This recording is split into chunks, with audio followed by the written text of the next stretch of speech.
Hey there, welcome back. Whew. It's snowing. Too much for this one. She got cold. I've been training her since she was, since we got her to ride on my shoulders for when we're in Jackson, right? The snow's too deep for her. It's really awesome. It's the day before chemo. It's the best day. It's the best day out of the month. There's 2 days like this, right? You get chemo and then you disappear. I don't know how to describe it.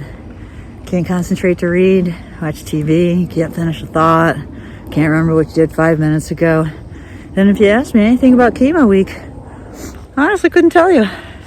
You disappear into a shell of a human. But this day, this is the last day of the 2-week cycle before you go back for chemo. It's when you're the strongest. Your bowels have righted themselves. You can go for a walk in the snow, knowing that if your dog gets too cold, it's okay. You can carry her. Yeah. These are the days that you live for. Today I'm going to spend the day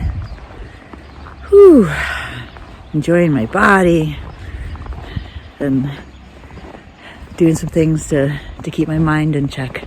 Tomorrow is the appointment with, I get blood work in the morning, and then I go to my radiologist and find out if the CT scan on the lung shows that it worked. And then I go to my oncologist, the game plan, and then I go to chemo to begin the life-saving process of treatment.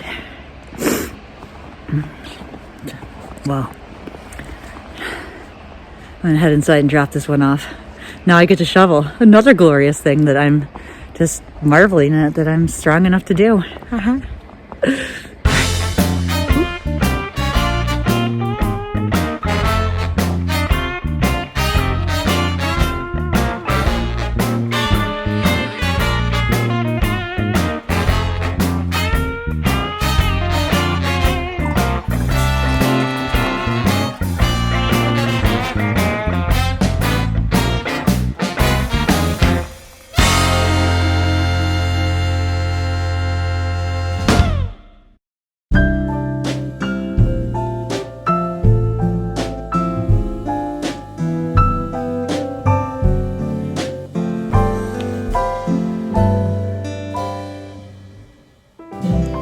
We're coming to the end of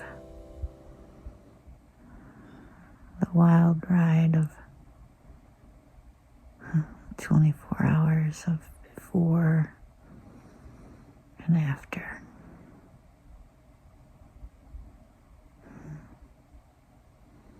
It's so weird. I think it's one of the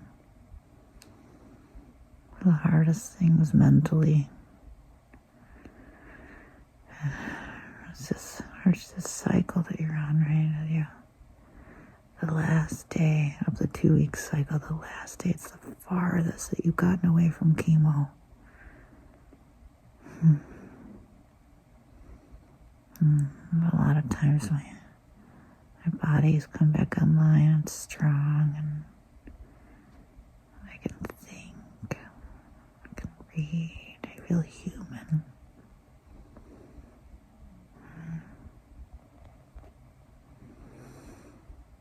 To be able to manage that mentally, extreme highs and lows of that 24 hours.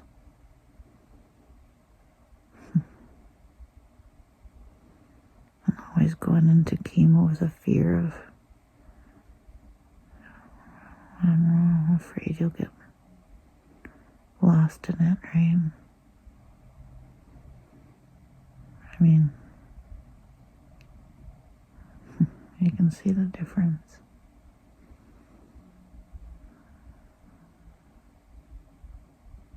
I can't read, can't focus to watch TV. I couldn't really tell you how much that happens during chemo week.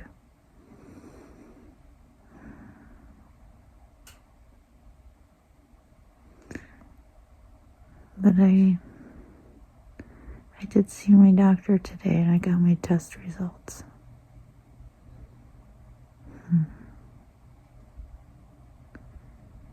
Yeah, so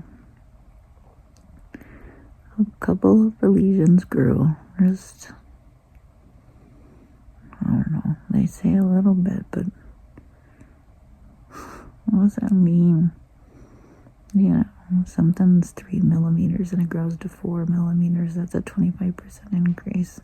It's not a little bit, right? But it's so small that it's a little bit. It's how we talk about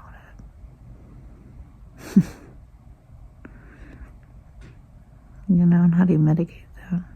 It's growing, sure. You know, you have a deadly disease and that's growing inside of you, but it's really not that big a deal because it's still little, even though you have a lot of them in them. Well,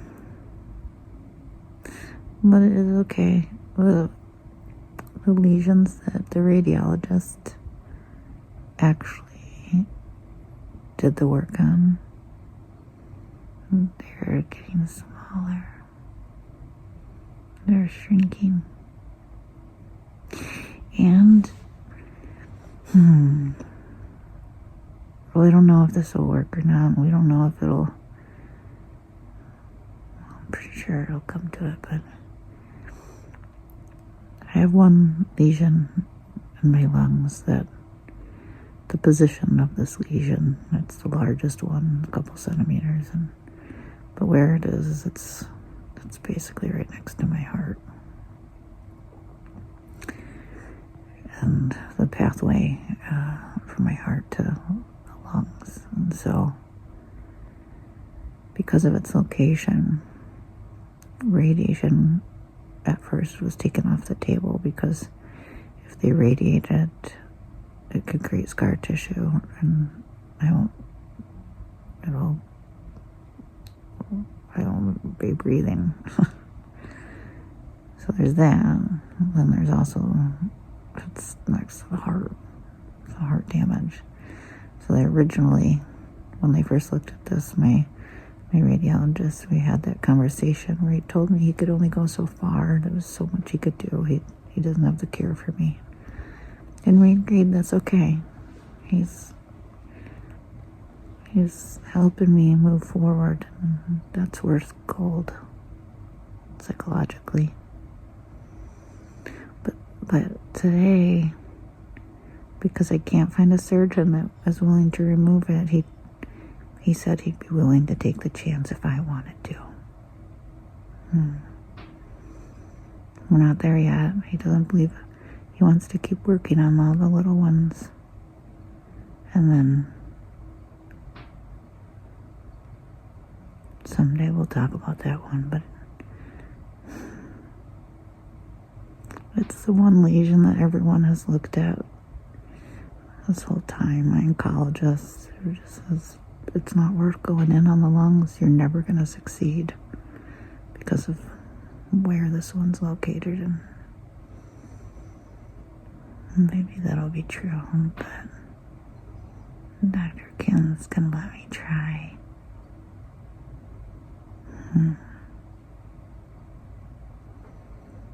Alright, well, I'm gonna let you go.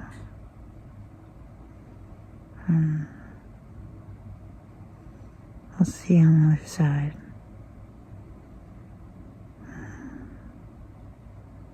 When I come out of this.